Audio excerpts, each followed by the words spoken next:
Hi all. കുറേ ദിവസമായിട്ട് ആൾക്കാരുടെ അഭ്യർത്ഥനപ്രകാരമാണ് നമ്മളിന്നിപ്പോൾ ഒരു മീറ്റ് വെച്ചത്. അപ്പം പലർക്കും പല സംശയങ്ങളും കാര്യങ്ങളൊക്കെ ഉണ്ട്. അപ്പോൾ അതൊന്ന് ദൂരീകരിക്കാൻ വേണ്ടി മാത്രമാണ് ഇന്നിങ്ങനെ ഒരു മീറ്റ് വെച്ചത്. അപ്പം നിങ്ങളോട് എല്ലാവരോടും എനിക്ക് നന്ദിയുണ്ട്. കാരണം കഴിഞ്ഞ ദിവസം നമ്മൾ ചെയ്ത വീഡിയോ വളരെയധികം വൈറലായി. ഒത്തിരി പേര് നന്ദി അറിയിച്ചിട്ടുണ്ട്. ഞാനും പോലും പ്രതീക്ഷിച്ചില്ല ഇത്രയ്ക്കും വൈറലാകുമെന്ന് ഞാൻ വിചാരിച്ചില്ല. ഓക്കെ, ആദ്യമായിട്ടാണ് ഞാൻ യൂട്യൂബ് ഇത് തുടങ്ങിയിട്ട് ഏകദേശം 3 മാസമേ ഉള്ളൂ. കുറേ ദിവസങ്ങൾ കൊണ്ട് പല വീഡിയോകളും നല്ല വ്യൂ വന്നിട്ടുണ്ടെങ്കിലും ആദ്യമായിട്ടാണ് 24 മണിക്കൂർ കൊണ്ട് ഇത്രയും ഒരു റീച്ച് കിട്ടുന്നത്. ഇങ്ങനെ ആദ്യമായിട്ടാണ്. അത് വളരെ സന്തോഷമുണ്ട്. നിങ്ങളുടെ എല്ലാവരുടെയും സപ്പോർട്ടിനും സഹകരണത്തിനും വളരെയധികം നന്ദിയുണ്ട്. ആരെങ്കിലും അത് കണ്ടിട്ടില്ലെന്നുണ്ടെങ്കിൽ ഞാനിവിടെ ഐ ബട്ടണിൽ അത് കൊടുത്തേക്കാം. നിങ്ങളത് കാണാൻ ശ്രമിക്കുക. അത് നിങ്ങളുടെ ട്രേഡിംഗ് ലൈഫിൽ വളരെയധികം ഒരു വർത്തായിരിക്കും അത്. ഓക്കെ, നിങ്ങൾ ട്രേഡിംഗ് നിലനിൽക്കുന്നിടത്തോളം കാലം നിങ്ങൾ ഈ വീഡിയോ കണ്ടിട്ടുണ്ടെങ്കിൽ നിങ്ങൾ ആ വീഡിയോ എന്നും ഓർക്കും. അതെനിക്ക് 100% ഉറപ്പാണ്. ഓക്കെ, അപ്പം നിങ്ങളുടെ എല്ലാവരുടെയും സഹകരണത്തിന് നന്ദി. നമുക്ക് മീറ്റിലേക്ക് കടക്കാം. ഓക്കെ, ഇതിനകത്ത് കണ്ടോ. ഓക്കെ, ഈ നിഫ്റ്റി നമ്മുടെ NSE എല്ലാ മാസവും 30-ാം തീയതി പുറപ്പെടുവിക്കുന്ന ഒരു സംഭവമാണ്. ഇത് ഇൻഡെക്സിൻ്റെ വെയിറ്റേജ് അഡ്ജസ്റ്റ്മെൻറ്റ്. ഇതിപ്പോൾ ലാസ്റ്റ് August 30, 2024 ലാസ്റ്റ് ഇത് ചെയ്തേക്കുന്നത്. ഇതിനകത്തിൽ നമുക്ക് കാണാം ഓരോ ഇൻഡെക്സിൻ്റെയും വെയിറ്റേജ് കാണാം. ഇതിനകത്ത് ഇൻഡെക്സിന് അതിൻ്റെ സെക്ടർ വെയിറ്റേജ് ഉണ്ട്, ഏതൊക്കെ സെക്ടർ ഇതിനകത്തിലുണ്ടെന്നുള്ളത്. അതായത് ഇതിൽ നമ്മുടെ മിഡ് ക്യാപ്പിന് അതിൽ ഫിനാൻഷ്യൽ സെക്ടറിന് 17% വെയിറ്റേജ് ആണ്. ഫിനാൻഷ്യൽ സെക്ടറിന് ക്യാപിറ്റൽ ഗുഡ്സിന് 15, ഹെൽത്ത് കെയറിന് 12, IT-ക്ക് 12, ഹെൽത്ത് കെയർ 10, കൺസ്യൂമർ സർവീസ് 8. അങ്ങനെ ഇതിൻ്റെ സെക്ടർ വെയിറ്റേജാണ് ഈ കാണുന്നത്. ഇതിനകത്ത് തന്നെ നമുക്കിനി ഇൻഡെക്സ് വെയിറ്റേജ് സ്റ്റോക്കിൻ്റെ വെയിറ്റേജ് ഉണ്ട്. അതിനകത്ത് നമ്മുടെ ഈ മിഡ് ക്യാപ്പിനകത്തിൽ ഏറ്റവും വെയിറ്റേജ് ഉള്ള സ്റ്റോക്കാണ് ഇന്ത്യൻ ഹോട്ടൽസിനാണ് ഏറ്റവും കൂടുതൽ വെയിറ്റേജ്. അതിൻ്റെ തൊട്ട് താഴെ നിൽക്കുന്നതാണ് പെർസിസ്റ്റൻ്റ് ഒക്കെ കഴിഞ്ഞ മാസങ്ങൾ അതിൻ്റെ മുന്നേ മാസങ്ങളൊക്കെ വളരെ താഴെയായിരുന്നു. പക്ഷേ ഇപ്പം പെർസിസ്റ്റൻ്റ് സിസ്റ്റത്തിന് ഒന്ന് മ്യൂട്ട് ചെയ്യണേ. പെർസിസ്റ്റൻ്റ് സിസ്റ്റത്തിന് കുറച്ചുകൂടെ വെയിറ്റേജ് കൂടിയിട്ടുണ്ട്. പിന്നെ അടുത്ത ലൂപ്പിനാണ്. പിന്നെ Cummins, federal bank, HDFC AMC, Aurobindo, Coforge, Bharat forge, പിന്നെ ഹിന്ദുസ്ഥാൻ പെട്രോളിയം. ഇങ്ങനത്തെ 10 സ്റ്റോക്കുകളാണ് ഏറ്റവും കൂടുതൽ ഹൈ വെയിറ്റേജ് ഉള്ള സ്റ്റോക്കുകൾ. അപ്പോൾ ഈ സ്റ്റോക്കുകളുടെ മൂവ്മെൻറ്റ്സിനനുസരിച്ചാണ് നമ്മളുടെ ഇൻഡെക്സ് മൂവ് ചെയ്യുന്നത്. അപ്പം നമ്മൾ ശ്രദ്ധിക്കേണ്ട കാര്യം, നമ്മളിപ്പം ഒരാളെ ഡിപ്പെൻഡ് ചെയ്യാതെ നിങ്ങൾ സ്വന്തമായിട്ട് ട്രേഡ് ചെയ്യുകയാണെന്നുണ്ടെങ്കിൽ നിങ്ങൾ ഒരു മിനിറ്റ്, നമ്മുടെ ആൾക്കാർ ഒത്തിരി പേര് വെയിറ്റ് ചെയ്യുന്നു. ഓക്കെ, അപ്പം നമ്മൾ ഇതിനകത്തിൽ ട്രേഡ് ചെയ്യുമ്പോൾ ആദ്യം നമ്മൾ ഇത്രയും കാര്യങ്ങൾ നോക്കണം. ഈ ഇൻഡെക്സിന് നമ്മുടെ ഈ പറയുന്ന വെയിറ്റേജ് ഉള്ള സ്റ്റോക്കുകളിനകത്തിൽ എന്തെങ്കിലും ന്യൂസ് മൊമെൻ്റോ ഉണ്ടോ, പിന്നെ എന്തെങ്കിലും ഇവരുടെ റിസൾട്ടുകൾ വല്ലതും വരാനുണ്ടോ, അല്ല വേറെ എന്തെങ്കിലും ന്യൂസ് ഉണ്ടോ എന്നൊക്കെ ഉള്ളത് നമ്മൾ ശരിക്കും വാച്ച് ചെയ്യണം. വാച്ച് ചെയ്തിട്ട് മാത്രമേ നമ്മൾ ഇതിനകത്ത് ട്രേഡ് ചെയ്യാവൂ. കാരണം നമ്മളൊന്നും അറിയാൻ വയ്യാതെ ചിലപ്പം വന്ന് ട്രേഡ് ചെയ്യുമ്പോൾ ചിലപ്പോൾ US മാർക്കറ്റിൽ നാസ്ഡാക്ക് പൊട്ടി നിൽക്കുന്ന സമയമായിരിക്കും. അപ്പോൾ അങ്ങനെയാണെന്നുണ്ടെങ്കിൽ നമ്മുടെ ഇവിടുത്തെ IT സ്റ്റോക്കുകൾക്കൊക്കെ ഡൗൺ ട്രെൻഡ് വരാനുള്ള സാധ്യതയുണ്ട്. അപ്പോൾ അങ്ങനെയാണെന്നുണ്ടെങ്കിൽ നമ്മുടെ ഈ ഹൈ വെയിറ്റേജ് ഉള്ള സ്റ്റോക്കിനകത്തിലുള്ളതാണ് പെർസിസ്റ്റൻ്റ് സിസ്റ്റവും കോഫോർജും. അപ്പോൾ അവർ നെഗറ്റീവ് വരാനുള്ള സാധ്യതയുണ്ട്. അങ്ങനെ ആകുമ്പോൾ നമ്മുടെ ഇൻഡെക്സിന് മൂവ്മെൻറ്റ് കുറവായിരിക്കും, അല്ലെങ്കിൽ നെഗറ്റീവ് സൈഡിലോട്ട് പോകാനുള്ള സാധ്യതയുണ്ട്. അപ്പോൾ ഇതൊക്കെ നമ്മൾ അറിഞ്ഞിരിക്കണം. അല്ല ചുമ്മാ രാവിലെ കണ്ണു അടച്ചിട്ട് തുറന്ന് രാവിലെ 30 പോയിൻ്റ് 40 പോയിൻ്റ് ഗ്യാപ്പ് പോകുന്നത് പിന്നെ എടുത്തേക്കാം എന്ന് പറഞ്ഞ് അങ്ങനെ ഒരിക്കലും ട്രേഡ് ചെയ്യരുത്. നമ്മൾ കോഷ്യസ് ആയിരിക്കണം. നമ്മളെപ്പോഴും ഈ ഹൈ വെയിറ്റേജ് ഉള്ള സ്റ്റോക്കുകളിൽ അത്യാവശ്യം ഈ ആദ്യത്തെ 10 സ്റ്റോക്കുകളിലെ മൂവ്മെൻറ്റുകൾ എങ്ങനെയുണ്ടെന്ന് വാച്ച് ചെയ്തിട്ട് മാത്രമേ നമ്മൾ ഇൻഡെക്സിനകത്തിൽ നമ്മൾ ഓപ്ഷൻസിനകത്തിലോട്ട് കടക്കാവൂ. ഞാൻ പറഞ്ഞത് നിങ്ങൾക്ക് മനസ്സിലായെന്ന് തോന്നുന്നു. അപ്പോൾ ഇത്രയും കാര്യങ്ങൾ നിങ്ങൾക്ക് വേണ്ടവർക്ക് ഞാൻ ഗ്രൂപ്പിൽ അല്ലെങ്കിൽ ഇത് വേണമെങ്കിൽ ഇട്ടേക്കാം. ഇതൊക്കെയാണ് നമ്മുടെ വെയിറ്റേജ് ഉള്ള സ്റ്റോക്കുകൾ. Indian hotel, persistent system, Lupin, Cummins, federal bank, HDFC AMC, Aurobindo, Coforge, Bharat forge, Hindustan petroleum. ആദ്യത്തെ 10 സ്റ്റോക്കുകളാണ് ഇത്. ഓക്കെ, അപ്പോൾ ഈ സ്റ്റോക്കുകളൊക്കെ നമ്മൾ എപ്പോഴും വാച്ച് ചെയ്യണം. നമ്മളൊരു ട്രേഡിന് ഇറങ്ങുന്നതിന് മുമ്പ് ഇതിൻ്റെ മൂവ്മെൻറ്റൊക്കെ എങ്ങനെയാണ്, അതിൻ്റെ ചാർട്ട് നോക്കിയിട്ട് അതിൻ്റെ മൊമെൻറ്റം എങ്ങനെയാണ് എന്നൊക്കെ നമ്മൾ നോക്കിയെങ്കിൽ മാത്രമേ നമുക്ക് ശരിക്കായിട്ടൊരു കറക്റ്റ് ട്രെൻഡ് ഇത്രയൊക്കെ നോക്കിയിട്ട് നമുക്ക് ട്രേഡ് പരാജയപ്പെടുന്നു. അപ്പോൾ ഇത് നോക്കിയില്ലെങ്കിൽ ഗതി ആലോചിച്ച് നോക്കി. അപ്പം ഇതൊന്നും അറിയാതാണ് മിക്കവാറും പേര് എന്ത് ചെയ്യുന്നത്, ട്രേഡിനകത്തിലോട്ട് കണ്ണും അടച്ച് ചാടുന്നത്. അപ്പം നമ്മൾ ഒരു ട്രേഡിന് ഇറങ്ങുന്നതിന് മുമ്പ് എല്ലാ സൈഡുകളും നമ്മൾ ചിന്തിച്ചിട്ട് മാത്രമേ ഓപ്ഷൻ ട്രേഡിങ്ങിന് ഇറങ്ങാവൂ. അല്ലാതെ കണ്ണും അടച്ച് രാവിലെ പച്ച കാണുമ്പോൾ CEO, ചുവപ്പ് കാണുമ്പം PO എടുത്ത് നിങ്ങളുടെ കയ്യിലുള്ള പൈസ കളയാൻ പാടില്ല. ഓക്കെ, മനസ്സിലായെന്ന് ഞാൻ വിശ്വസിക്കുന്നു. പിന്നെ വേറെ എന്താണ്? പിന്നെ വേറെ പ്രധാനമായിട്ട് എനിക്ക് പറയാനുള്ളൊരു കാര്യം എന്ന് പറഞ്ഞു കഴിഞ്ഞാൽ, നിങ്ങളെല്ലാവരും ചാർട്ട് നോക്കാൻ പഠിക്കണം. ചാർട്ട് ഒരു അത്യന്താപേക്ഷിതമായ കാര്യമാണ് നിങ്ങൾ ചാർട്ട് നോക്കാൻ പഠിക്കേണ്ടത്. കാരണം ചാർട്ട് നോക്കിക്കഴിഞ്ഞാൽ നിങ്ങൾക്ക് നിങ്ങളുടെ ട്രേഡിംഗ് ലൈഫിലെ പകുതി പ്രശ്നം സോൾവ് ആവും നിങ്ങൾക്ക് ചാർട്ട് നോക്കാൻ പഠിച്ചു കഴിഞ്ഞാൽ. അപ്പം അത് അത്യാവശ്യം നിങ്ങൾ ഒത്തിരി വലിയ സംഭവങ്ങളൊന്നും പഠിക്കേണ്ട, അത്യാവശ്യം support resistance, okay, support resistance എവിടെയൊക്കെ വരുന്നു, പിന്നെ ട്രെൻഡ് ലൈന് അല്ലെങ്കിൽ ഏതെങ്കിലും ട്രെൻഡിനകത്ത് കൂടെ ഇത് പോകാനുള്ള സാധ്യതയുണ്ടോ, അവിടെ തന്നെ വന്ന് വീണ്ടും തട്ടി തിരിച്ചു വരാനുള്ള സാധ്യതയുണ്ടോ എന്നൊക്കെ നമ്മൾ അറിയണമെന്നുണ്ടെങ്കിൽ ചാർട്ട് മനസ്സിലാക്കിയേ പറ്റുള്ളൂ. അതുകൊണ്ട് കഴിവതും എല്ലാവരും ചാർട്ട് നോക്കാൻ അത്യാവശ്യം നിങ്ങൾ പഠിക്കണം. പഠിച്ചെങ്കിൽ നിങ്ങൾക്ക് കുറച്ചൊക്കെ നിങ്ങൾക്ക് വിജയിക്കാൻ പറ്റും. കാരണം നമുക്ക് ഒരു മൂവ് ചെയ്യുന്ന മാർക്കറ്റിനകത്തിൽ, ഒരു ട്രെൻഡി മാർക്കറ്റിനകത്തിൽ അത് എവിടം വരെ പോകും, എവിടെ പോയിട്ട് തിരിച്ചു വരുമെന്ന് നമുക്ക് ഒരു 2 മിനിറ്റിന് മുന്നേ നമുക്ക് അറിയാൻ സാധിച്ചാൽ നമുക്ക് ആ ട്രേഡിൽ നിന്ന് എക്സിറ്റ് ആകുമോ അല്ലെങ്കിൽ അവിടെ നിന്ന് പ്രോഫിറ്റ് ബുക്ക് ചെയ്ത് മാറുമോ നമുക്ക് ചെയ്യാൻ പറ്റും. അപ്പോൾ അത് അറിയണമെന്നുണ്ടെങ്കിൽ നമ്മൾ ചാർട്ട് പഠിച്ചേ ഒക്കത്തുള്ളൂ. ഓക്കെ, ബാക്കി ഈ ചാർട്ട് അത്യാവശ്യം നമ്മൾ പഠിച്ചു കഴിഞ്ഞാൽ പിന്നെ ഓട്ടോമാറ്റിക്കായിട്ട് നമ്മൾ പിന്നെ ഓരോന്ന് അന്വേഷിച്ച് നമ്മൾ പോകും. അതാണ് ഇതിൻ്റെ ഒരു വലിയൊരു ഗുണം. നമ്മൾ എവിടെയെങ്കിലും ചെറുതായിട്ട് നമ്മളൊന്ന് കയറി കിട്ടിയാൽ മതി. മനസ്സിലായോ? നമ്മൾ എവിടെയെങ്കിലും ഒന്ന് പഠിക്കാൻ വേണ്ടി നമുക്ക് കുറച്ചൊരു മനസാന്നിധ്യം ഉണ്ടായാൽ മാത്രം മതി. അങ്ങനെ നിങ്ങൾ ഇതിനോട് നിങ്ങൾക്കൊരു ഇൻട്രസ്റ്റ് ഉണ്ട് എന്നുണ്ടെന്നുണ്ടെങ്കിൽ പിന്നെ നിങ്ങൾ ഓട്ടോമാറ്റിക്കായിട്ട് പിന്നെ നിങ്ങൾ അതിനകത്ത് ഇൻവോൾവ് ആവും. പിന്നെ നിങ്ങൾ ഈ ഓരോ കാര്യങ്ങളും നിങ്ങൾ തന്നെത്താനെ കണ്ടുപിടിക്കാൻ തുടങ്ങും. അങ്ങനെ നിങ്ങൾക്കൊരു കോൺഫിഡൻറ്റ് വരും. അങ്ങനെ നിങ്ങൾക്ക് ട്രേഡിങ്ങിനകത്തിൽ വിജയിക്കാൻ പറ്റും. ഇതിനൊക്കെ നിരന്തരമായിട്ട് പഠനം വേണം. ഞാൻ എപ്പോഴും പറയുന്ന പോലെ പഠിക്കാതെ നമുക്ക് ഒരു പരിപാടി നടക്കുകയില്ല. നമുക്കിതിനകത്ത് എളുപ്പ വഴി ഇല്ല. നിങ്ങളത് ആദ്യം മനസ്സിലാക്കണം. നമുക്ക് ഈ ഓപ്ഷൻ ട്രേഡിങ്ങിനകത്ത് എളുപ്പ പരിപാടി ഇല്ല.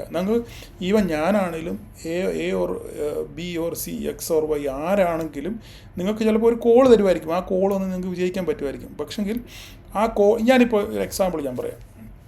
ഞാനിപ്പോൾ നിങ്ങൾക്കൊരു കോൾ തന്നു വിചാരിച്ചു, 13,100 CE നിങ്ങൾ 70 അല്ല 70-75 റേഞ്ചിൽ നിങ്ങളോട് എടുക്കാൻ ഞാൻ പറയുക എന്ന് വിചാരിച്ചു.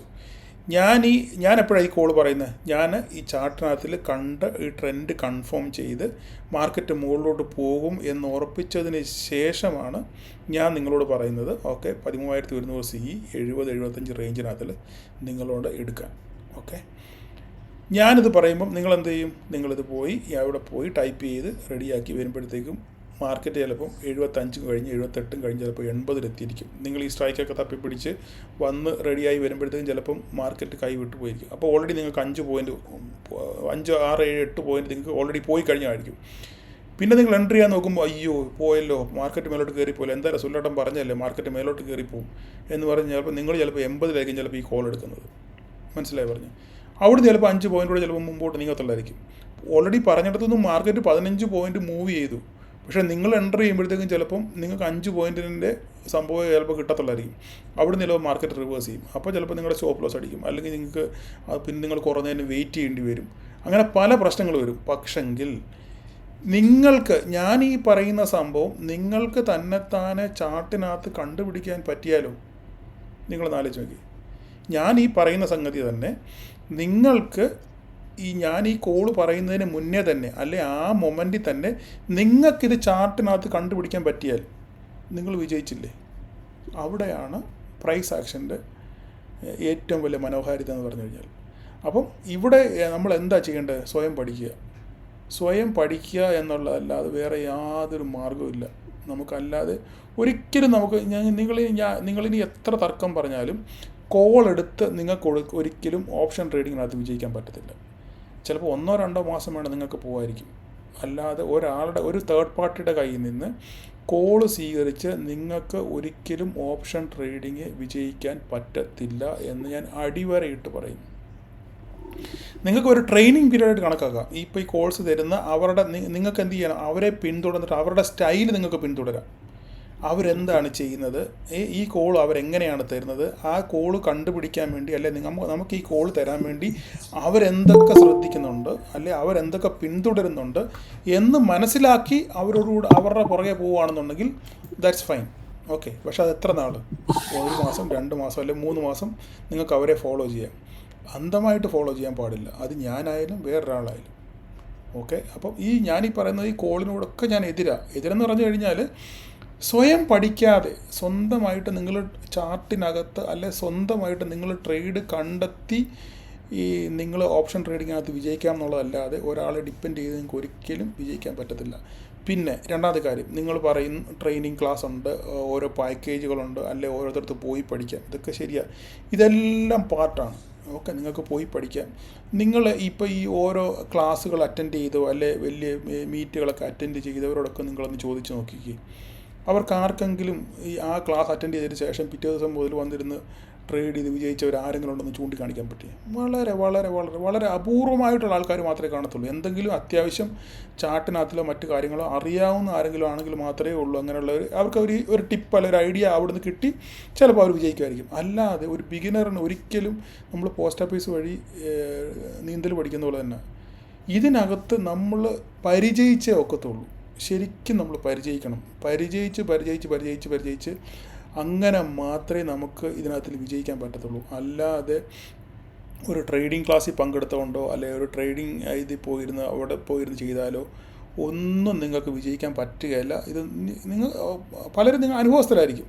നിങ്ങൾ അങ്ങനെ എത്രയോ പൈസ കളഞ്ഞിട്ടുണ്ടായിരിക്കും. ഓരോ ട്രെയിനിങ് ക്ലാസ്സിലും 5000, 10000, 25,000 കൊടുത്തു പോയി അവരവിടെ പല സ്ട്രാറ്റജികളും കാര്യങ്ങളൊക്കെ പഠിപ്പിക്കും. ഈ പടത്തിലെ പശു പുല്ല് ദിനത്തിൽ പറഞ്ഞവർ അവർ സ്ക്രീനിലത് കാണിക്കും. ഇതിങ്ങനെ വരുമ്പോൾ ഇവിടെ വരുമ്പോൾ നിങ്ങൾ ഇവിടുന്ന് ബൈ ചെയ്യണം, അല്ലെങ്കിൽ ഇവിടുന്ന് സെല്ല് ചെയ്യണം, അല്ലെങ്കിൽ ഇന്ന സ്ട്രാറ്റജി വരുമ്പോൾ അല്ലെ EMA കാണിച്ച് പിന്നെ SMA കാണിച്ചോ EMA കാണിച്ചോ 5ലോ 13ലോ 21ലോ ഒക്കെ വരുമ്പോൾ നിങ്ങൾ എടുക്കണം. ഇതൊന്നും പ്രാക്ടിക്കലായിട്ടും നടക്കുന്ന കാര്യമല്ല. വേണമെങ്കിൽ നമുക്ക് പറ്റും. ഇത് നിങ്ങളൊരു കാര്യം ചിന്തിക്കണം. ഞാൻ ഒരു സ്ട്രാറ്റജികൾക്ക് എതിരല്ല, ഒരു ഇൻഡിക്കേറ്ററിനും എതിരല്ല. പക്ഷേ ഞാൻ ഈ വക കാര്യങ്ങളൊന്നും എൻ്റെ ചാർട്ടിൽ ഉപയോഗിക്കുക. നിങ്ങൾ കണ്ടിട്ടുണ്ട് എവിടെയെങ്കിലും എൻ്റെ ചാർട്ടിനകത്ത്? എൻ്റെ ചാർട്ടിൽ എപ്പോഴും സപ്പോർട്ട്, റെസിസ്റ്റൻസും വോളിയം മാത്രമേ കാണത്തുള്ളൂ. ഇത് മൂന്നും ബേസ് ചെയ്തിട്ടാണ് ഞാൻ ഒരു ട്രേഡ് എടുക്കുന്നത്. അതിൻ്റെ കാരണം എന്ന് പറഞ്ഞു വെച്ചാൽ അതിനോട് എതിർപ്പുള്ള പല ആൾക്കാരുണ്ട്, ശരിയായിരിക്കും. പക്ഷേ എൻ്റെ കൺവിക്ഷൻ അതാണ്. മനസ്സിലായി? നമ്മളെപ്പോഴും ഒരു കാര്യം ചിന്തിക്കണം. ഒരു ചാർട്ടിനകത്ത് ഒരു ക്യാൻഡിൽ ഫോം ആയതിന് ശേഷമേ ഒരു ഇൻഡിക്കേറ്റർ വർക്ക് ചെയ്യത്തുള്ളൂ. ശരിയാണോ തെറ്റാണ്? ഇപ്പോൾ നിങ്ങൾ ഇപ്പം ഓക്കെ 15 EMA അല്ലെ 20 EMAയുടെ ഒരു ഇത് പ്ലോട്ട് ചെയ്തേന്ന് ഒരു ഇൻഡിക്കേറ്റർ പ്ലോട്ട് ചെയ്തേന്ന് വിചാരിച്ചു. 20 EMAയുടെ ഒരു ഇൻഡിക്കേറ്റർ നിങ്ങൾ പ്ലോട്ട് ചെയ്ത് കഴിഞ്ഞാൽ 5 മിനിറ്റ് ക്യാൻഡിലാണ്, 5 മിനിറ്റ്സ് ആണെന്നുണ്ടെങ്കിൽ 5 മിനിറ്റ് ക്യാൻഡിൽ ഫോമായി അത് കംപ്ലീറ്റ് ആയതിന് ശേഷം മാത്രമേ ആ EMAയുടെ ആ കർസർ മേലോട്ട് പോകത്തുള്ളൂ. ശ്രദ്ധിച്ചിട്ടുണ്ടോ നിങ്ങൾ? ശരിയല്ല ഞാൻ പറഞ്ഞത്?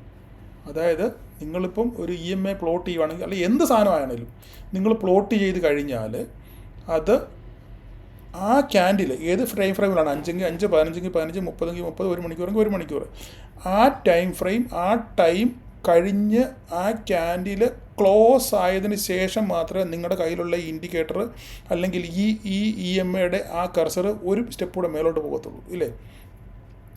പക്ഷെങ്കിൽ അതിനു മുന്നേ ആ EMA അല്ലെങ്കിൽ SMA അല്ലെ DMA എന്ത് സാധനമാണേലും അത് മുന്നോട്ട് പോകുന്നതിന് മുമ്പേ ആ ട്രെൻഡ് ഇങ്ങനെയാണെന്ന് നമുക്ക് ക്യാൻഡിലിൻ്റെ ഫോർമേഷൻ കൊണ്ട് മനസ്സിലാക്കാൻ പറ്റും, ഇല്ലേ? മനസ്സിലാക്കാൻ പറ്റും.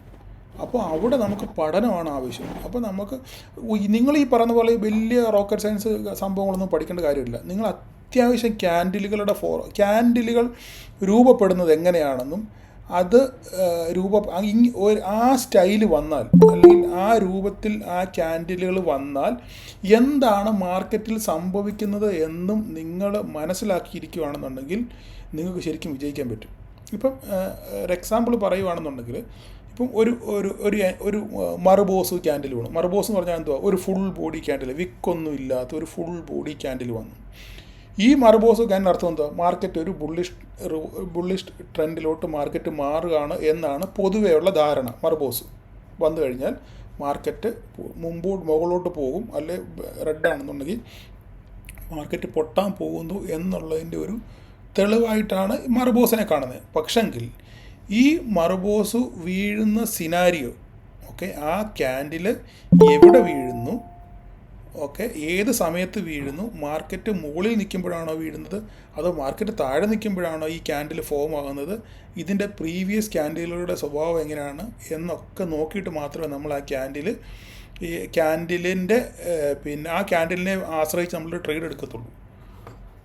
ഒരു മിനിറ്റ്, ആ ക്യാൻഡിലിനെ ആശ്രയിച്ച് നമ്മൾ ട്രേഡ് എടുക്കത്തുള്ളൂ. അല്ലാതെ ഒരു ഫുൾ ബോഡി ക്യാൻഡിൽ പച്ച കണ്ടെന്നും പറഞ്ഞ് നമ്മൾ ഉടനെ അവിടെ ചാടിക്കയറി സി എടുക്കുകയല്ല, അല്ലെങ്കിൽ ഒരു റെഡ് മർബോസ് കണ്ടെന്നും പറഞ്ഞ് അവിടെ നമ്മൾ ചാടിക്കയറി ഒരു പി എടുക്കത്തില്ല. അതിൻ്റെ പ്രീവിയസ് അപ്പോഴത്തെ മാർക്കറ്റിൻ്റെ സ്ട്രക്ചർ, സെൻറ്റിമെൻറ്റ്സ്, ഓക്കെ, പ്ലസ് അതിൻ്റെ പ്രീവിയസ് ക്യാൻഡിലുകൾ എങ്ങനെയാണ്, മാർക്കറ്റ് നിലവിൽ എവിടെയാണ് നിൽക്കുന്നത്, ഇതിനൊക്കെ ആശ്രയിച്ചിരിക്കും നമ്മളോടൊരു കോൾ എടുക്കുന്നത്. അപ്പം നമുക്കങ്ങനെ ആ കാര്യങ്ങളെ, ആ ചാർട്ട് പാറ്റേൺസ് നമുക്ക് മനസ്സിലാക്കാൻ പറ്റിയാൽ, അങ്ങനെ പറ്റി നമ്മളോടൊരു കോൾ എടുക്കുകയാണെന്നുണ്ടെന്നുണ്ടെങ്കിൽ നമുക്കവിടെ ശരിക്കും വിജയിക്കാൻ പറ്റും. അങ്ങനെ നിങ്ങൾ ഒരു പ്രാവശ്യം, ചിലപ്പം 1-2 പ്രാവശ്യം നിങ്ങൾ എടുക്കുമ്പോൾ നിങ്ങൾക്ക് തെറ്റിപ്പോയെന്നിരിക്കാം, നിങ്ങളുടെ 10 പോയിൻ്റ് സ്റ്റോപ്പ് ലോസ് അടിച്ചിരിക്കാം. പക്ഷേങ്കിൽ അങ്ങനെ 3, 4, 5 തുടക്കത്തിലാണ് ഞാൻ പറയുന്നത്, ചെറിയ ചെറിയ സ്റ്റോപ്പ് ലോസുകൾ വെച്ച് നിങ്ങൾ ഇങ്ങനെ സ്വന്തമായിട്ട് ട്രേഡ് ചെയ്യാൻ തുടങ്ങിയതിന് ശേഷം നിങ്ങൾ പിന്നെ ചെയ്യുന്ന ആ കാര്യം, അല്ലെങ്കിൽ നിങ്ങളിപ്പോൾ ഒരു ട്രേഡിന് ഇറങ്ങിയാൽ ആ ട്രേഡ് നിങ്ങളൊരു 15 പോയിൻ്റ് ഗെയിൻ ചെയ്ത് കഴിയുമ്പോൾ, സ്വന്തമായിട്ട് ആരുടെ സഹായം ഇല്ലാതെ നിങ്ങളുടെ ഈ ചാർട്ടിൻ്റെ ഫോർമേഷൻ കണ്ട് നിങ്ങൾ ഒരു 15 പോയിൻ്റ് നിങ്ങൾ ഗെയിൻ ചെയ്ത് കഴിഞ്ഞാൽ നിങ്ങൾക്ക് കിട്ടുന്ന ഒരു ആത്മവിശ്വാസം ഉണ്ടല്ലോ. ആ ആത്മവിശ്വാസം എന്ന് പറഞ്ഞു കഴിഞ്ഞാൽ 10,000 രൂപ കൊടുത്ത് നിങ്ങൾ പോയി ഒരു കോഴ്സ് എടുത്താൽ കിട്ടുന്നതിനേക്കാൾ അപ്പുറമായിരിക്കും ആ ആത്മവിശ്വാസം. അവിടെയാണ് നിങ്ങളുടെ വിജയം. അതിന് ഈ വേറെ ഒന്നും വേണ്ട, നിങ്ങൾ പഠിച്ച ഒരു ദിവസം നിങ്ങളിപ്പോൾ ഇതിനെ നിങ്ങൾ ഒരു ഓപ്ഷൻ ബയറാണ്, ഓക്കെ, നിങ്ങളിതിനെ സീരിയസ് ആയിട്ട് കണക്കാക്കാമെന്ന് വിചാരിച്ചു. നിങ്ങളിതിനെ സീരിയസ് ആയിട്ട് കണക്കാക്കുകയാണെന്നുണ്ടെങ്കിൽ നിങ്ങൾ ഒരു ദിവസം 1 മണിക്കൂർ വൈകുന്നേരം നിങ്ങൾ ഇതിന് ചിലവാക്കണം. 1 മണിക്കൂർ നിങ്ങൾ വൈകുന്നേരം ഇതിനു വേണ്ടി ചിലവാക്കുകയാണെന്നുണ്ടെങ്കിൽ നിങ്ങൾക്ക് ഗ്രാജുവലി നിങ്ങൾക്ക് അതിനകത്ത് വളരാൻ പറ്റും. ഓക്കെ, നിങ്ങൾ 1 മാസം ട്രേഡ് ചെയ്തില്ലെങ്കിലും കുഴപ്പമില്ല. പക്ഷേങ്കിൽ ഒരു മാസം ഒരു ദിവസം 1 മണിക്കൂർ വൈകുന്നേരം അന്നത്തെ മാർക്കറ്റിൽ എന്താ സംഭവിച്ചത്, ആ ഒരു ദിവസം ചാർട്ട് വെച്ചിട്ട് ഇന്ന് എന്തൊക്കെയാണ് സംഭവിച്ചത്, ഓക്കെ, ഈ ചാർട്ടിനകത്ത് കൂടെ ഒക്കെ നിങ്ങൾ കണ്ണോടിക്കണം. 5 മിനിറ്റെങ്കിൽ 5 മിനിറ്റ്, 15 മിനിറ്റെങ്കിൽ 15 മിനിറ്റ്, ഈ ചാർട്ടിനകത്ത് കൂടെ ഒക്കെ കണ്ണോടിച്ചിട്ട് അതിനകത്തിലൊക്കെ എന്തൊക്കെ ഫോർമേഷൻസ് ഉണ്ടായി, മാർക്കറ്റ് എങ്ങനെ വന്ന് ഏത് ലെവലിൽ എത്തിയപ്പോഴാണ് അവിടുന്ന് ഒരു പൊട്ടലുണ്ടായത്, അല്ലെങ്കിൽ ഏത് ക്യാൻഡിൽ ഫോം ചെയ്തതിന് ശേഷമാണ് ഇങ്ങനെ ഒരു താഴോട്ടൊരു ഡൗൺ ട്രെൻഡ് കാണിച്ചത്, അല്ലെങ്കിൽ ഒരു ബ്രേക്ക് ഔട്ടതിന് ശേഷം മാർക്കറ്റ് എങ്ങനെ മുകളിലോട്ട് പോയി എന്നൊക്കെ നിങ്ങൾ നിരന്തരമായിട്ട് നിരീക്ഷിക്കുകയാണെന്നുണ്ടെങ്കിൽ നിങ്ങൾക്ക് കുറേ കഴിയുമ്പോൾ തന്നെത്താനെ നിങ്ങൾക്ക് മനസ്സിലാകും. പിന്നെ നിങ്ങൾക്ക് ഒരു ചാർട്ടിനകത്തിലോട്ട് ചുമ്മാ ഒരു ചാർട്ട് അങ്ങോട്ട് തുറന്നിട്ട് കഴിഞ്ഞാൽ പെട്ടെന്ന് നിങ്ങൾക്ക് മനസ്സിലാവും, കണ്ണ് പെട്ടെന്ന് ഉടക്കും. എവിടെയാണ് ഞാൻ ഇന്നാളെ ഒരു ജഡ്ജിയുടെ കാര്യം പറഞ്ഞ പോലെ ഒരു പുസ്തകം അങ്ങോട്ട് തുറന്നു വെക്കുമ്പം അതിനകത്ത് കൂടെ കണ്ണ് ഓടിക്കുമ്പം അതിനകത്തിലെ മെയിൻ സംഭവം എന്താണെന്നുള്ളത് നമുക്ക് മനസ്സിലാവും. അങ്ങനെ വേണം നമ്മൾ വളരാൻ, അങ്ങനെ വേണം നമ്മൾ പഠിക്കാൻ.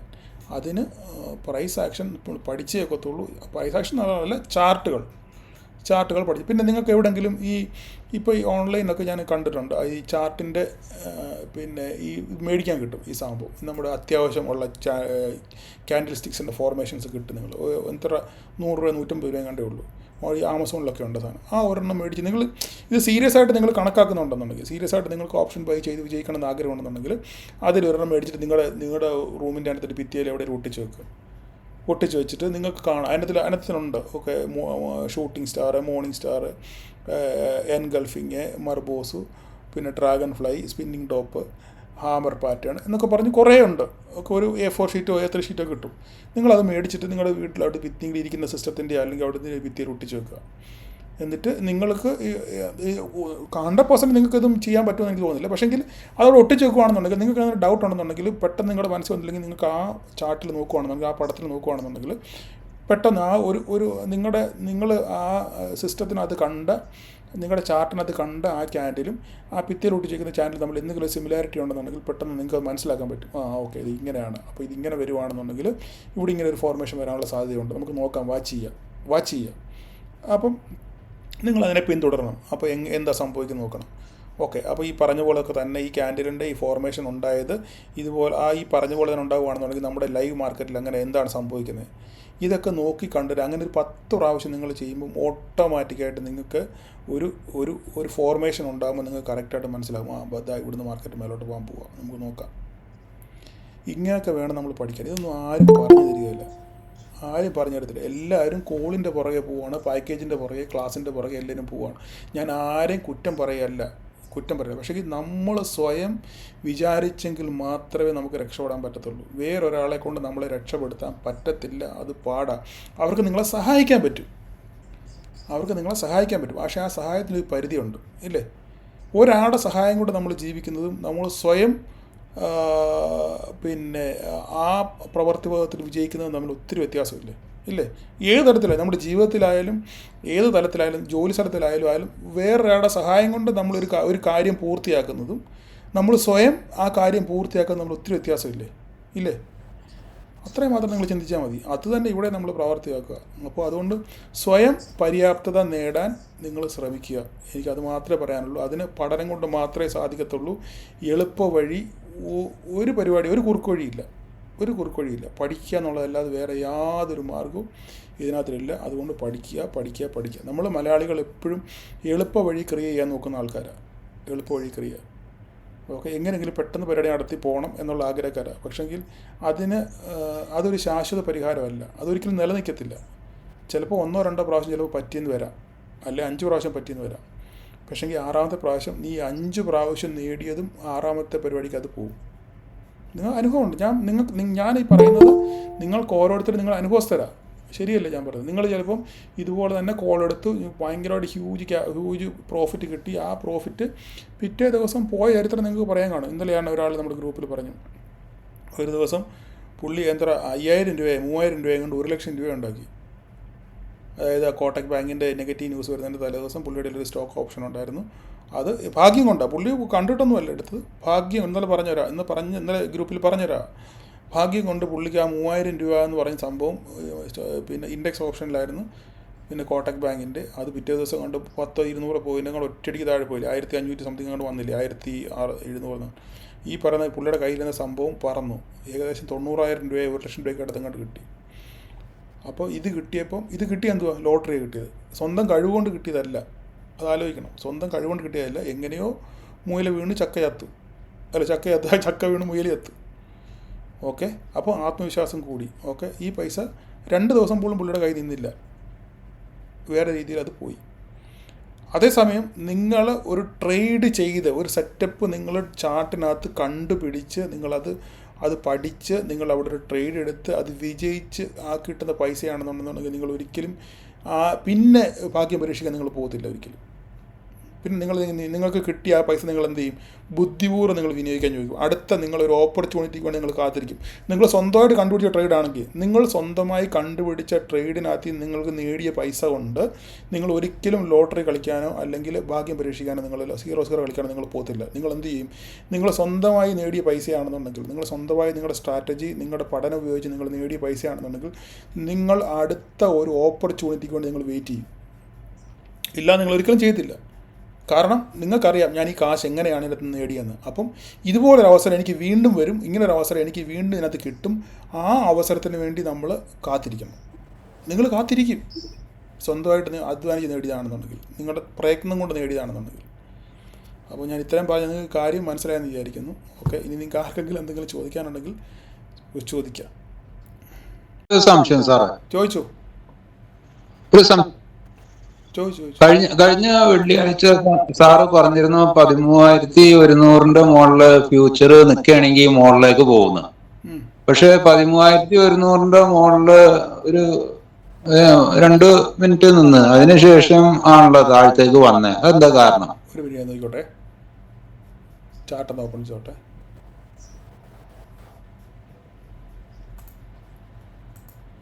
ഒരു ഏകദേശം 1 മണിക്ക് 1:15 ഒരു മിനിറ്റ് നോക്കിക്കോട്ടെ.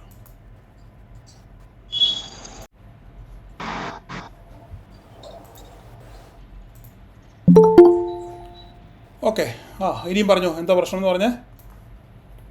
1 മണിക്ക് 1:15 ഇടയ്ക്ക് 13,200 ഒരു സംതിങ് ഒരു ഇത് സാറ് വാട്സാപ്പിൽ ഇട്ടുണ്ടായി. കറക്റ്റ് 1:30 ആയപ്പം ഇൻഡെക്സ് ഒരു ഭയങ്കര ഫോള് നടന്നില്ലേ? അതല്ലേ പറയുന്നേ? അതിക്ക് മുന്നേ ഈ പറഞ്ഞ ലെവലില് ഒരു 5 മിനിറ്റ് ക്യാൻഡിൽ നിന്നു. അതിനുശേഷമാണ് ആ ഫോള്. നിങ്ങൾ ഈ പറയുന്ന ഈ സംഭവം ഈ രണ്ട് ക്യാൻഡിൽ അല്ലേ ഈ പറയുന്ന രണ്ട് ക്യാൻഡിൻ്റെ കാര്യമല്ലേ നിങ്ങൾ ഈ പറയുന്നത്,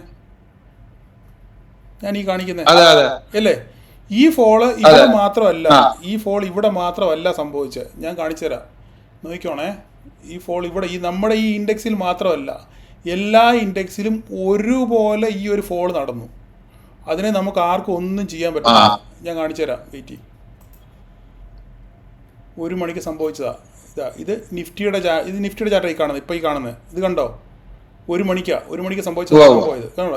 ഇത് കണ്ടോ എത്ര കണ്ടില്ല? ഇത്രയും വലിയൊരു ഫോള് ഇവിടെ ഈ ഇൻഡെക്സിലും ഉണ്ടായി. ഇനി ഞാൻ ബാങ്ക് നിഫ്റ്റി എടുത്ത് കാണിക്കാം, കണ്ടോ? ഇത് കണ്ടോ? അപ്പോൾ ഇങ്ങനെയുള്ള സിനാരിയോ വരുമ്പോൾ ഇതിനകത്ത് നമുക്ക് നമ്മുടെ പ്രൊഡക്ഷനൊക്കെ വരും വെള്ളത്തിൽ വരച്ച വര പോലെ ആകത്തുള്ളൂ. കാരണം ഇത് വലിയ ബിഗ് ഇൻസ്റ്റിറ്റ്യൂഷൻസ് ചെയ്യുന്ന പരിപാടി, അവർ വലിയ ബാസ്ക്കറ്റ് ഓർഡർ ചെയ്യുന്നത്. പക്ഷെങ്കിൽ ഇവിടുന്ന് മാർക്കറ്റ് ഇത്രയും വീണെങ്കിലും ഇവിടുന്ന് മാർക്കറ്റ് അതുപോലെ തന്നെ തിരിച്ചു കയറി. പക്ഷെ നിങ്ങളുടെ സ്റ്റോപ്പ് ലോസ് അടിച്ചത് ശരിയാ, സംഭവം ശരിയാ. സ്റ്റോപ്പ് ലോസ് അടിച്ചു, ഓപ്ഷന്റെ പ്രൈസ് അതിൽ വന്നില്ല. മനസ്സിലായില്ല? ആ തിരിച്ചു കയറിയെങ്കിലും ഓപ്ഷന്റെ പ്രൈസ് അതിൽ നിന്നും ഒരു 20 പോയിന്റ് താഴ്ത്താണ് ആ പോയിന്റില്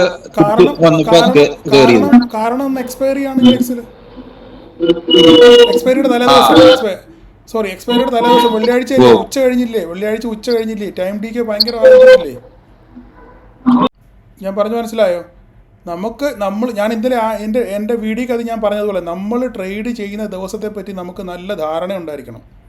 നമ്മൾക്ക് ട്രേഡ് ചെയ്യുന്ന ദിവസത്തെ പറ്റി നമുക്ക് നല്ല ധാരണ ഉണ്ടെങ്കിൽ ഇപ്പം ഈ വെള്ളിയാഴ്ച ഉച്ച കഴിയുമ്പോഴത്തേക്കും ടൈം ഡി കെയുടെ ആധിക്യം ഭയങ്കര കൂടുതലായിരിക്കും, പ്രത്യേകിച്ച് മിഡ് ക്യാപ് ഇൻഡെക്സിനകത്തിൽ. അപ്പം ഇത്രയും വലിയൊരു ഫാള് വരുമ്പോൾ മാർക്കറ്റ് ഇത്രയും വലിയൊരു ഫാള് വരുമ്പോൾ കണ്ടമാനം പ്രീമിയം കാറ്റഴിച്ചുവിട്ട ബലൂൺ പോലെ താഴെ പോവും. അതിനുശേഷം ഇവിടുന്ന് തിരിച്ചു കയറിയത് എങ്ങനെ? ഇതുപോലാണോ തിരിച്ചു കയറിയത്? അല്ല, ഇവിടം വരെ എടുക്കാൻ വെറും 10 മിനിറ്റ് എടുത്തുള്ളൂ ഈ 2 ക്യാൻഡിൽ ഫോം ആകാൻ. ആലോചിച്ചോണം, ഓക്കെ? പക്ഷേ ഇവിടുന്ന് തിരിച്ചു കയറി എത്ര മിനിറ്റ് കൊണ്ടാണ് ഇത്രയും വരെ എത്താൻ വേണ്ടി എത്ര നേരം എടുത്തെന്ന് ആലോചിച്ച് നോക്കിയേ.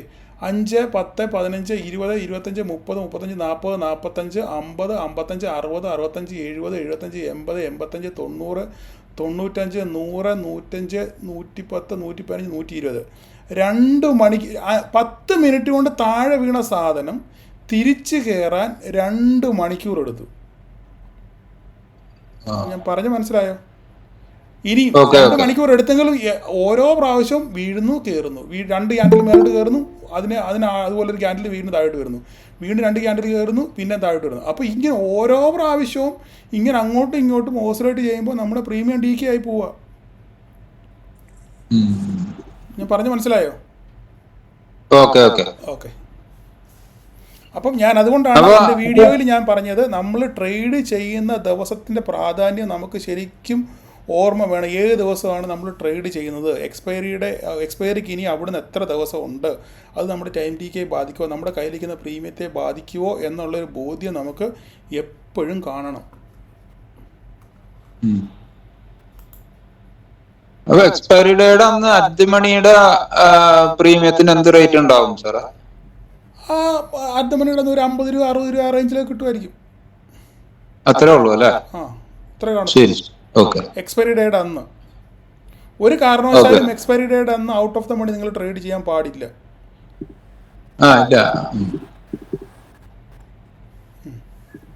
Okay, thank you sir. ശരിക്കും നമ്മള് ഈ സെക്ടർ വൈസ് നോക്കുകയാണെങ്കിൽ IT, pharma, bank, then hotel, ശരിക്കും ഈ ഒരു സെക്ടറിന്റെ പെർഫോമൻസ് അല്ലേ ശരിക്കും നമ്മുടെ മിഡ് ക്യാപ്പിനെ നിയന്ത്രിക്കുന്നത്? ഈ സെക്ടറുകളെല്ലാം ബുള്ളിഷ് ആണെങ്കിൽ സ്വാഭാവികമായിട്ടും നമ്മുടെ എന്ത് ചെയ്യും, മുകളിലേക്ക് പോകാൻ സാധ്യതയുണ്ട്. ആ സെക്ടർ ബുള്ളിഷ് ആണെങ്കിലും ആ സെക്ടറിൽ ഉൾപ്പെട്ടിരിക്കുന്ന നമ്മുടെ മിഡ് ക്യാപ്പിൽ ഉൾപ്പെട്ടിരിക്കുന്ന പിന്നെ ഷെയർ, ആ സ്റ്റോക്ക് കൂടെ പെർഫോം ചെയ്യണം. ഇപ്പോൾ ഞാനൊരു ഉദാഹരണം പറയാം. ഇപ്പം ഐ ടി ഇന്ന് ഇപ്പം ഭയങ്കര ബുള്ളിഷാന്ന് വിചാരിച്ചു. ഇപ്പോൾ IT-ക്കകത്തിൽ ഇപ്പം മെയിനായിട്ട് നിൽക്കുന്ന TCS, ഇൻഫോസിസും പിന്നെ അങ്ങനെയുള്ള സ്റ്റോക്കുകളൊക്കെ ഉണ്ടല്ലോ. ഇപ്പോൾ അതിനകത്തിൽ പിന്നെ TCS മാത്രം പെർഫോം ചെയ്യുകയും ഇൻഫോസിസ് പെർഫോം ചെയ്യാതിരിക്കുന്ന ദിവസങ്ങൾ വരാറുണ്ട്. ശരിയല്ലേ? എന്ന് പറഞ്ഞ പോലെ തന്നെ നമ്മുടെ ഈ ഇൻഡെക്സിനകത്ത് പെട്ടിരിക്കുന്ന 2 സ്റ്റോക്കുകളാണ്, ഒന്ന് കോഫോർജും ഒന്ന് പെർസിസ്റ്റൻ്റ് സിസ്റ്റവും. അപ്പം അതിൻ്റെ മൂവ്മെൻറ്റ് കൂടെ നമ്മൾ നോക്കണം. അത് ബുള്ളിഷ് ആണോ എന്ന് നോക്കിയിട്ട് വേണം നമ്മൾ ഒരു തീരുമാനം എടുക്കാൻ. ഇപ്പോൾ മനസ്സിലായോ?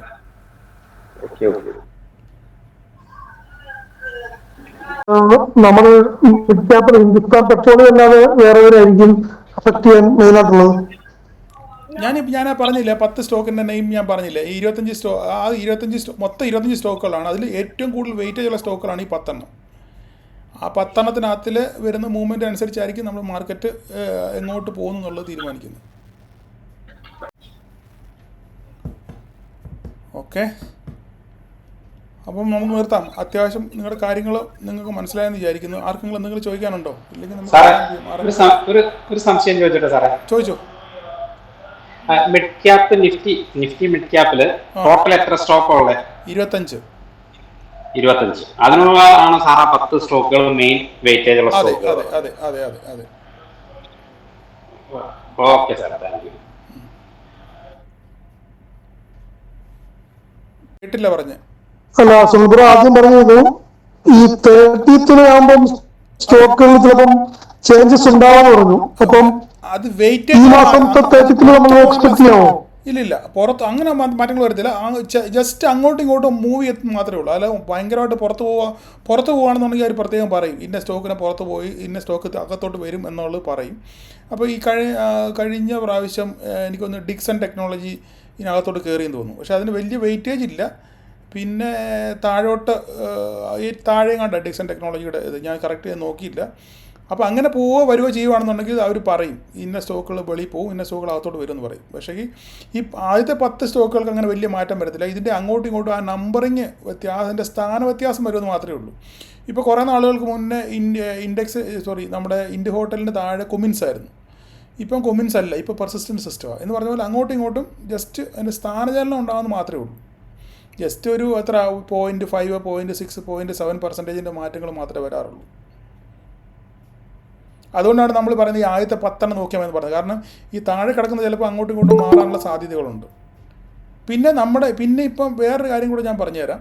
ഈ കഴിഞ്ഞ ദിവസം ഈ വോഡോഫോൺ ഐഡിയ നമ്മുടെ ഈ ഇൻഡെക്സിനകത്തുള്ളതാണ് വോഡോഫോൺ. അപ്പം 10% കഴിഞ്ഞ പ്രാവശ്യം അത് വീണായിരുന്നു. 10% വീണപ്പം അതിൻ്റെ ഒരു ഇമ്പാക്റ്റും കൂടെ നമ്മുടെ ഇൻഡെക്സിനകത്ത് വന്നു. അതുകൊണ്ടാണ് കൂടുതലും അത് നമ്മുടെ മിഡ് ക്യാപ്പ് പെർഫോം ചെയ്യാഞ്ഞത്. മറ്റേ നിഫ്റ്റിയും ബാങ്ക് നിഫ്റ്റിയും ഒക്കെ 700 പോയിൻറ്റ് 350 പോയിൻ്റൊക്കെ മേലോട്ട് കയറിയപ്പോഴും നമ്മുടെ ഇൻഡെക്സ് മിഡ് ക്യാപ്പ് പെർഫോം ചെയ്യാത്തതിൻ്റെ കാര്യം ഈ ഒരു നെഗറ്റീവ് ന്യൂസ് അതിനകത്തിലുണ്ടായിരുന്നു. ഈ നമ്മുടെ വോഡോഫോൺ ഐഡിയ 10% ഒറ്റയടിക്ക് വീണു. അപ്പോൾ ആ ഒറ്റയടിക്ക് വീഴുക എന്നൊക്കെ പറഞ്ഞു കഴിഞ്ഞാൽ അത് ശരിക്കും നമ്മുടെ ഇൻഡെക്സിനെ ബാധിക്കും. അതൊരു കാരണമായിരുന്നു.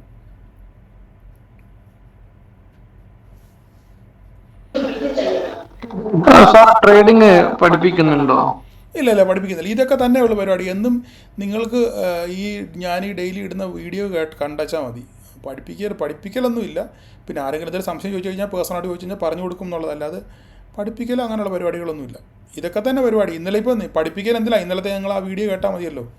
നിങ്ങളുടെ ഏറെക്കുറെ സംശയങ്ങൾ ആ ഒരൊറ്റ വീഡിയോ കൊണ്ട് തന്നെ ദൂരീകരിച്ചു എന്നാണ് ഞാൻ മനസ്സിലാക്കുന്നത്. പലരുടെയും മെസ്സേജുകളും റിപ്ലൈകളും കോൾസും ഒക്കെ കണ്ടതിന് ശേഷം. ഓക്കെ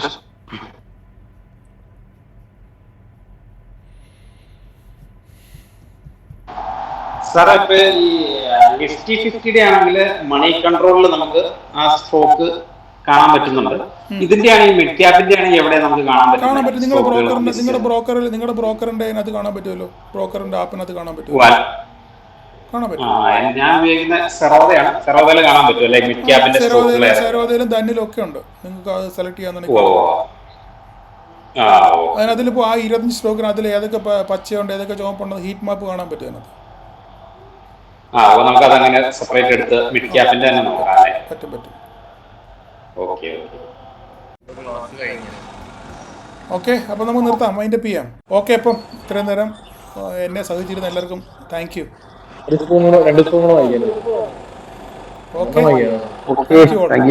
ഇതുപോലെ ഇടയ്ക്ക് ക്ലാസ്സുകൾ വേണം. ആയിക്കോട്ടെ.